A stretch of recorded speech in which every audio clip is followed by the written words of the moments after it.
This is a prevalent ailment that might impact several plants. This condition is frequently associated with Uromyces pisi. Signs such as brown spore-forming areas on the stems and both sides of the leaves are possible. These spore patches spread when the weather is dry. The entire plant develops poorly and the leaves get distorted.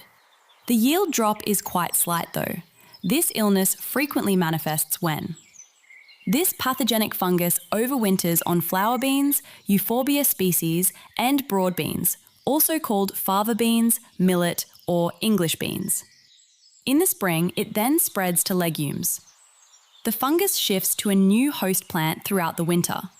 Some natural techniques that might be beneficial are: in the latter stages of the illness, the majority of damage is found.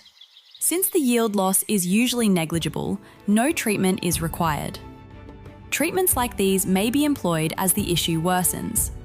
It is possible to use fungicides that include tebuconazole to reduce the likelihood that this may occur again.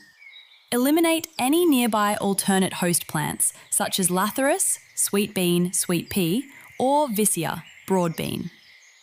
In summary, fungal spores produce brown areas on the leaves and stems. The leaves are distorted.